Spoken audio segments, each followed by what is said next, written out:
símbolos, saludos y secretos. Una sociedad iniciática con prácticas que enseñaron a desenvolverse en una telaraña de conspiraciones a los hombres que gestaron la Guerra de Independencia. ¿Qué influencia tuvo la masonería en el fin del Imperio Español en América del Sur? Este programa es presentado por Fundación Venezuela Inmortal, Venezuela Presidentes en Instagram, La Bóveda Military Books Valencia y nuestros patrocinadores en Patreon. Por el hermetismo que existe en la historia masónica, este asunto está lleno de especulación, tanto por los masones como por los historiadores que no pertenecen a esta orden. La realidad es que las independencias se generaron por un indeterminado cúmulo de situaciones: la situación geopolítica, el comportamiento errático de la corona española y la situación social de los virreinatos, la crisis del imperio en América que derivó en una guerra de secesión. Pero ¿quiénes son los masones? Tomaremos un tiempo para explicar lo más claro posible este tema. La masonería se define como una orden iniciática, filantrópica y filosófica que en una sociedad mantiene un velo de discreción. No es una religión o una orden religiosa, es más una escuela de valores filosóficos donde circulan hombres de distintas creencias y valores políticos. Aprenden herramientas para desenvolverse en la sociedad y alcanzar objetivos personales o colectivos. Por esta razón no tiene, más allá de unas reglas generales internas, un mandato único y monolítico que comande a todos los hombres. Como orden asegura que potencia cosas importantes dentro del hombre, que pueden ser usadas para bien o para mal, según las circunstancias e intereses particulares de cada masón. Por lo que no fue la masonería la que participó en conspiraciones o guerras, fueron los masones individualmente quienes lo hicieron. En Venezuela es poco lo que el ciudadano común conoce sobre la orden, y es mucho más lo que se especula, a veces magnificando la realidad, pues es un tema que apasiona a los amantes de las conspiraciones. Lo cierto es que dentro de la historia de la masonería venezolana existen hombres con una gran trayectoria, como Francisco de Miranda, Simón Bolívar, Antonio José de Sucre, José Antonio Páez, Antonio Guzmán Blanco, e incluso más cercanos a nuestro tiempo como Raúl Leoni, Andrés Eloy Blanco o Luis Felipe Llovera Páez. El universo de ideas y hombres que coexisten allí dan paso a que una guerra entre hermanos pueda convertirse en una batalla con cierta caballerosidad, resaltando situaciones como el abrazo de Trujillo entre Bolívar y Pablo Morillo, enemigos en batalla, pero hermanos dentro de la misma orden, o incluso relaciones más dramáticas aún fuera de esos tiempos, como la de Augusto Pinochet y Salvador Allende en Chile, ambos masones cuya vida estuvo marcada por la tragedia y la contradicción. Existen otros ejemplos incluso más reveladores, como la conspiración septembrina contra Bolívar, donde un puñado de masones intentó asesinarlo, una decisión que toman individualmente y que tuvo sus consecuencias para la orden en toda Colombia. Pero ¿cómo influyeron los masones en estas guerras de independencia en el continente? Si bien los orígenes de la masonería corresponden a tiempos muy remotos en muchos rincones del mundo, la orden moderna nació previo a los tiempos de la independencia en América, pues cuando se organizó la Gran Logia de Inglaterra en el siglo XVIII, estaban naciendo en América importantes hombres que crecerán con ideales de discusión en el ambiente, como el mismo Francisco de Miranda. Los sectores más ortodoxos implican a la masonería en una suerte de conspiración mundial en manos de Inglaterra para derrumbar al Imperio Español, hombres que según fueron pagados por la corona británica, que entraron a desestabilizar la armonía en las tierras del rey de España en América. Y puede que quizás exista un pequeño escenario donde pueda darse razón, aunque en su gran mayoría no es cierto, porque aunque Inglaterra sí se benefició con las independencias americanas, no fue precisamente la monarquía anglosajona o la masonería como orden la que hizo o influyó para las acciones de la guerra, pues los masones no respondieron ante Inglaterra, sino ante sí mismos, como por ejemplo Francisco de Miranda. Cuando fue de la conveniencia de su causa, sirvió a los Estados Unidos contra Inglaterra, luego a Inglaterra contra España, luego a Francia contra todas las monarquías, y de esta manera usó su red de contactos masónicos para lograr su interés superior, la Colombeia, la posterior República de Colombia, con Venezuela en su interior. Miranda es un caso impresionante, y por eso en esta primera parte nos centraremos en él, pues su capacidad para unir mentes en común en función de sus ideas lo catapultaron no solo como uno de los hombres más cotizados de Europa en su tiempo, sino también como un genio militar muy respetable. El papel de la masonería dentro de su obra no fue más que el potenciar su capacidad intelectual, social y su red de contactos en torno a la fraternidad. Es por esto que hombres poderosos y no tan poderosos se unieron a las ideas mirandinas, pero no todo eran ideales. También el prócer ofrecía jugosas recompensas a quienes sirvieran a la futura nación colombiana. El siglo XVIII fue particularmente complejo. Los dos peores monarcas de la historia española, Carlos IV y Fernando VII, llegaron al trono. El carácter pusilánime de su reino les llevó a una crisis interna sin precedentes. Los monopolios comerciales en América, de exclusivo uso de los españoles peninsulares, apretaron a una ya presionada sociedad criolla. Revoluciones en Europa y Norteamérica estaban por tambalear los cimientos de otro gigante en decadencia, España.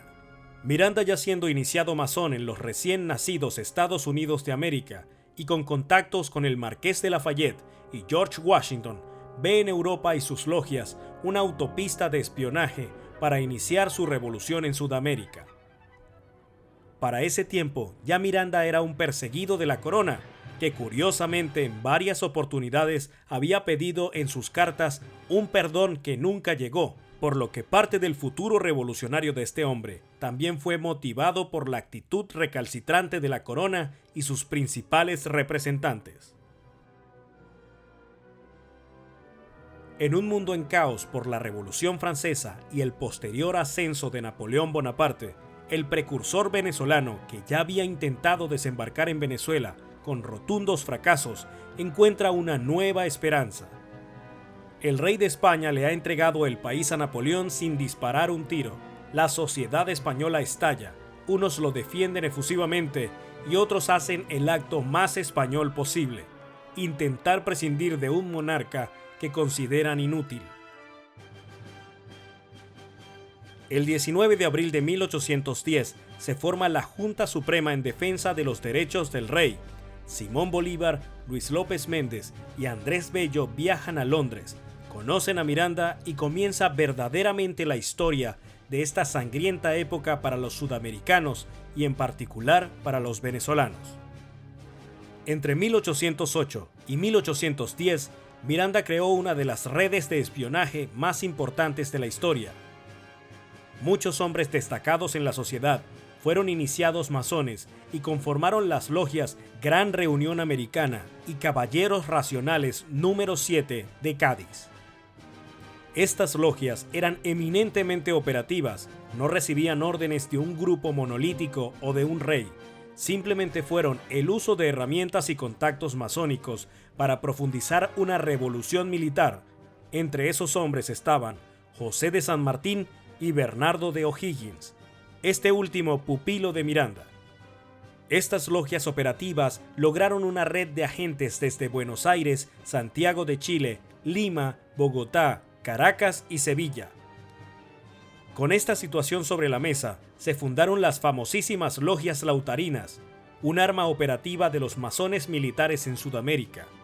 Esta red de espías hizo que en tiempos donde no existía el Internet, la información llegara de una manera impresionantemente rápida, incluso para los estándares de su época, conectar a Buenos Aires con Caracas y a Caracas con el resto del mundo. 1810 es el año en que revientan todas las banderas y revoluciones consecutivas, y por ende empieza la resistencia contra la respuesta de la corona. En esto el espíritu del secreto del que presume la masonería tendrá un factor fundamental para planificar batallas por las formas peculiares de reunión, palabras y saludos particulares, formas de identificarse que en el marco de una guerra tan sangrienta y sin cuartel dan sin duda una ventaja ejemplar. En 1811 ocurren sucesos políticos y las primeras batallas. Ya en 1812, Miranda desaparece de la escena por situaciones que podrán analizarse en otro video, y Bolívar y Sucre en el norte, San Martín y O'Higgins en el sur, llevan a cabo la tarea de mantener la guerra a flote. Para ese mismo año inicia una revolución interna en España, crea las Juntas de Cádiz y la Constitución de Cádiz de 1812, que promulgaba por primera vez y de manera expresa la igualdad entre todos los españoles, tanto criollos como peninsulares. Esta era una de las principales quejas que tenían los criollos americanos hacia sus monarcas. Según ellos, en el ejercicio del comercio y la ley, un caraqueño, un bogotano o un santiaguino no poseía la igualdad de derechos frente a los que vivían en Europa. En 1815, ya retomado el trono por Fernando, fracasan los primeros comandantes enviados para aplacar la rebelión. El rey toma una decisión drástica y envía a un general reconocido por vencer a los ejércitos de Napoleón, el pacificador Pablo Morillo, pero no lo envía solo, manda al ejército más numeroso que alguna vez zarpó de Europa rumbo a América.